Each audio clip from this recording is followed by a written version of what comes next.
Hey guys, um, one of the very kind listeners on one of my videos today posted a really nice comment about the video, but it was also asking about getting a good tone or how you get a nice sound on the flute. And I was going to write the response out, and the more I thought about it, it was like, it's going to be so much easier for me to show you what I'm trying to describe and hopefully get a better idea of what I'm doing and also be able to apply some of these things at home. One of the things about playing any instrument that I believe is that I think that's really, really awesome. There's a lot of people now that are teaching themselves to play musical instruments. My daughter, for example, taught herself how to play an alto saxophone, which I think is incredibly cool, and is now playing in her school band. And I think her director has kind of said, since you already can play, kind of let her out of a lot of the beginning stuff that a lot of the students go through, and plus could also read music from years of taking piano and violin, which I think was good. And I love the idea of teaching yourself to play an instrument because I think you spend more time doing it. I think you figure out more effectively what can work for you as an instrumentalist. And I only have one exception to that thought process, which is I think if you are interested in playing anything technical, I think if you're interested in being a virtuoso, that you have to have some formal training. And the reason for that is you have to develop good sound technique. You don't have the time as a professional musician to work out how to play a piece. Most professional musicians, orchestral musicians, any kind of professional ensemble player has to be able to sight read and sight read flawlessly. And if you can't do that, then believe me, they will find 10 other players who can. So that's my only exception to this rule, is that if you are interested in playing at anything more than just a good amateur level, that I would definitely encourage you to get some formal training. However, this is a beam model flute, Theobald Beam, who invented this in the 1800s. The spring action, which if I can get it close to the camera and you can see, the spring action on the flute was invented by Beam, B-O-E-H-M if you want to Wikipedia. And it is the same design that we use to this day. There's very little modification that we use for the Beam model flute. Most flutes are made of lots of different materials. This particular one is made of solid silver. You can get them made out of gold. Gold being a softer metal, the instrument will have a little bit of a softer sound. Platinum, platinum being a little more dense metal, 21.5 is density, because there's a piece called 21.5, which was written for the first platinum flute. Has a little brighter sound. Solid silver flutes tend to have a lot of versatility. You can play a lot of different music with them. They tend to be able to have a bright sound, or you can soften it up.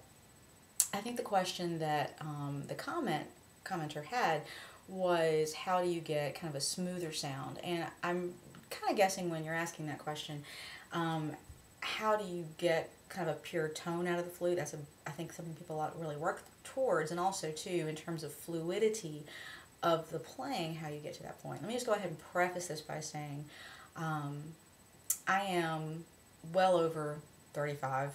I'm not going to tell you how old I am. And I started playing when I was 9. So I've been doing this for a while. I competed starting about 12, competed nationally starting at 16.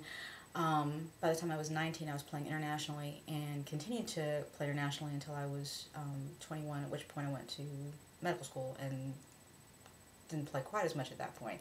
So I've been playing this for a while. Now, when you're playing, in terms of playing a flute,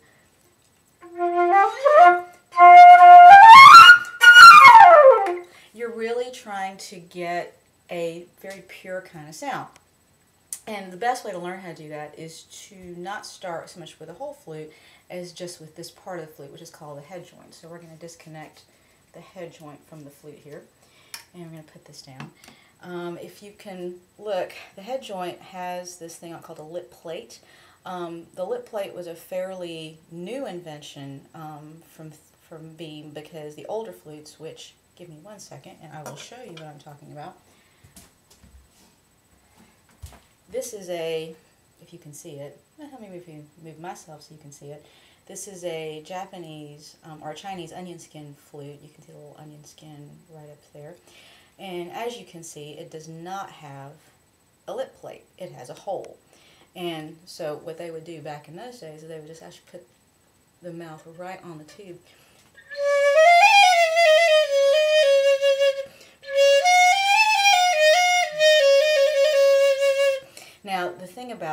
not using a lip plate is it actually makes you have a little better technique.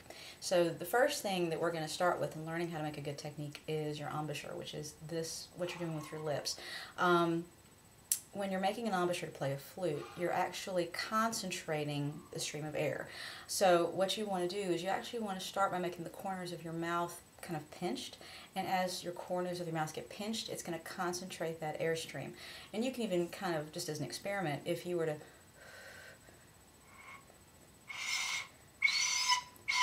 I'm still getting a sound, but it's not nearly as nice a sound as I want. So if I instead make this embouchure tighter, if I pinch and make these corners tight, all of a sudden it gets this.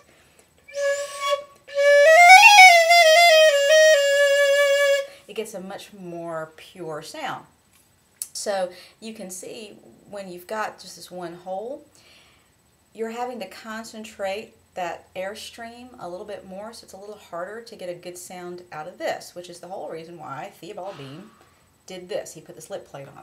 Now, the second thing you've got to remember, first you make this good embouchure, this really nice tight corners with your mouth, that you actually want to be able to make this good airstream on this lip plate. The most common mistake people make when they're trying to get a sound out of a flute is they shoot the air down like they're trying to get a sound out of a Coke bottle. You know, if you've ever tried to play a Coke bottle or a beer bottle, that you actually will shoot the air down to get the sound. And that's completely different than what you will do to get a sound of a flute. What you're doing to get a sound of a flute is you're shooting the air across. The reason for that is when you're playing a flute, that the airstream comes, it hits this little ridge on the other, so your lips are here, the airstream is hitting here. When that airstream hits, it splits. 80% of the air goes this way, 20% of the air goes into the flute. That 20%, after it gets cut by that edge of the lip plate, wiggles. That wiggle is what produces the sound. That's why you can't put your hand over the end of the flute and stop the sound, because it's not the air coming through here that's producing a sound, it's that wiggle. So if you're having a hard time getting a good sound, a good exercise is to just start by facing your hand, make your good embouchure, pinch the corners of your mouth, and make the air hit your hand. So this is how you're checking to make sure that the air is going the right direction. If you're trying to make a good embouchure and direct your airstream, and your air is going down here, that's why you're not getting as good a sound. That's why that sounds a little more airy. Shoot the air across. Now, if you are teaching somebody to do this, it's very easy to do. Martial arts people, it's like a focus pad, but you're using your hand. So what you're doing is you're actually shooting the air across. So give that person the direction. I want you to make the air hit my hand. And if they're down here, that's good. Bring it up, bring it up, bring it up. And eventually they got the air hitting the hand. So try not to let them spend lots and lots of time doing if they've never played a flute before, because they will pass out. If you're not used to producing large volumes of air, you're going to get dizzy and lightheaded. Part of the reason why flutists have great lips and great lungs, and you can do with that information as you will. So you're going to shoot the air across, and that's how you make sure they're making a good sound. So again, you're going to make your good embouchure, pinch the corners of your mouth. By the way, men have an easier time doing this than women because men have stronger chins. So women who don't have strong chins have to work a little harder to get that sound. I'm not saying that if you're a woman you shouldn't play. I'm just saying men have a natural advantage. So you're going to shoot that air, make it hit the hand, and you're making your sound. You want to sit the edge of your lip right on the lip plate. So in a sense, the lip plate's helping you position where your embouchure is supposed to be.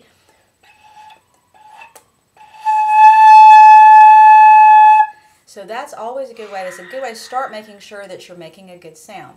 So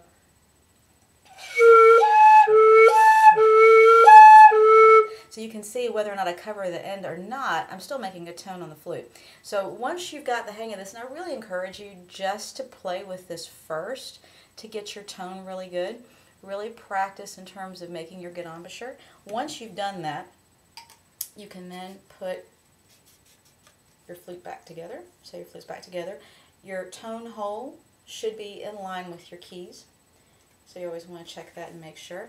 Now, the other thing people do in terms of getting a fluid sound is you've got to have fluidity of technique. Now, honestly, yeah, this is coming with time. You've got to practice, but it does make a difference how you hold the instrument. So you can notice this is an open hold flute. You can get open hold or closed hold. Closed hole flutes really and truly don't make as pretty sound as open hole, so definitely look for open hole. You're going to take your left hand, it's going to make a little shelf or a hook, and the edge of the flute's going to sit right in that shelf. So you are going to have a little natural bend of the wrist there. Your other hand, really that wrist should be straight on the keys, so it should be straight on the keys there. And so when you're playing, you really are going to have sort of a natural bend there. Do not feel like you've got to hold the flute way up here. It's a good way to hurt your neck, shoulders. You're not getting any better sound. I've been doing this for a long time, and I've never had, thank God, shoulders or wrist issues, knock on wood. So, I mean, that's a really important thing. Just be very relaxed with your stance. Martial artists, stance is important. Playing a flute, doing a front kick, I don't care what it is, your stance is important. So you really want to make sure you got your flute in good position. Make sure your hands are comfortable. You'll see flutists do this, and make sure your hands are in good position. And then what you want to do is just really practice. Make sure scales are fundamental. Scales are really good at doing it, at making sure you're getting fluidity with your technique.